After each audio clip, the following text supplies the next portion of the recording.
All right, good morning. So, how you guys doing? It is January 26th. It is Thursday. And so we are going to continue our journey through the Psalms. We are in Psalm chapter 18 this morning. Going to read the first 6 verses and then make a couple observations about it. So, it says this. It says, I love you, Lord, my strength. The Lord is my rock, my fortress, and my deliverer. My God is my rock in whom I take refuge, my shield and the horn of my salvation, my stronghold. I called to the Lord, who is worthy of praise, and I have been saved from my enemies. The cords of death entangled me, the torrents of destruction overwhelmed me, the cords of the grave coiled around me, the snares of death confronted me. In my distress I called to the Lord, and I cried to my God for help.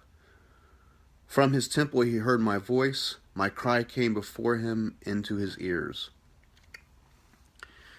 And so, hopefully you've been reading along with us through these Psalms. And the heading for this Psalm, and at least in the Bible that I've been using, it says, for the director of music of David, the servant of the Lord, he sang to the Lord the words of this song when the Lord delivered him from the hand of all his enemies and from the hand of Saul. And so this is a song of victory, a psalm of praise. You can just to note that this psalm is also found in 2 Samuel 22. And so it's a psalm of praise and victory. And but what caught my attention from this passage today was actually the first verse. It says, I love you, Lord, my strength.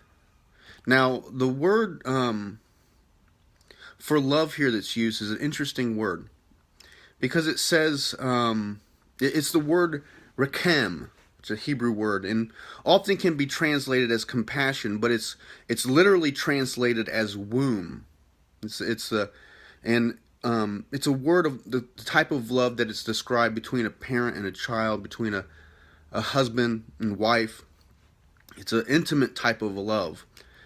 And what's interesting about it is that in this passage here, it's the only place in the Old Testament where this kind of love is directed towards God. It's often directed towards other things, other people, or even perhaps scriptures, but this is the only place where this kind of intimate love is directed up to God. And what jumps out at me is simply this, that somehow, over the years, David has been able to cultivate a very unique, intimate type of love for God that many other people have never experienced. Even in the call of David, like in 1 Samuel, it says that David was a man after God's own heart. That David was pursuing God to some degree, whatever that looks like. And for me, it just raises the question, how do we begin to cultivate that type of love for God? How do we get to a place where we can break through to even a closer, more intimate, unique relationship with God? A couple observations from David's life so far as we've been reading through this.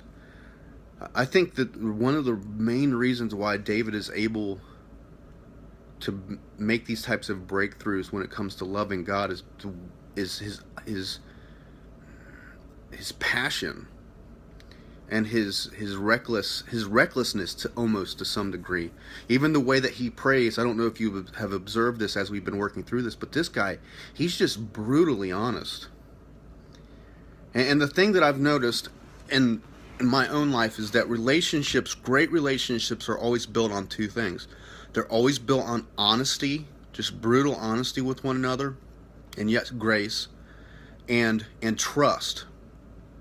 That when a relationship can be brutally honest and yet still trust one another, that is those are great relationships, and I feel like that's what we see David doing here. Because if you haven't noticed, David sometimes lets God have it. He's like, where have you been? Why are you silent? Why have you turned your face from me? And so two thoughts from this. Two things that I noticed as David prays. One, he always is confessing his fears, his sins, his doubts. He's always confessing the things that he is thinking to God. He doesn't keep them secret. He doesn't hide them. He confesses them.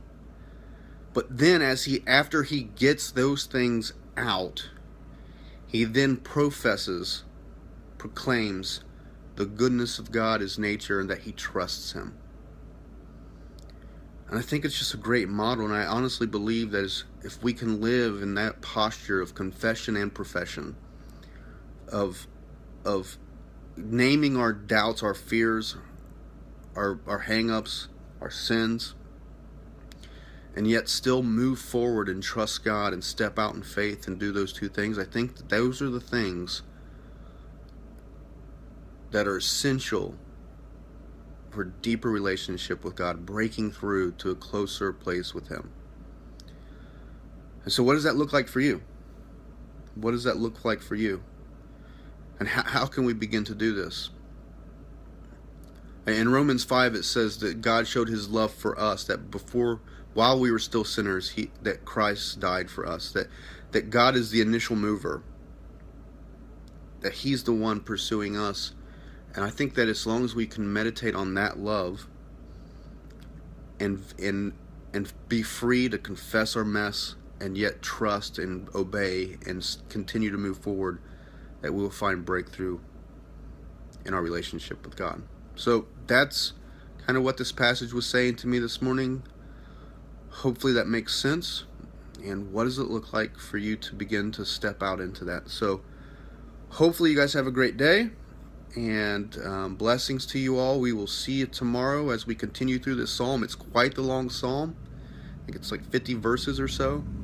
And so we will continue tomorrow. Love you guys. We'll see you tomorrow. Bye.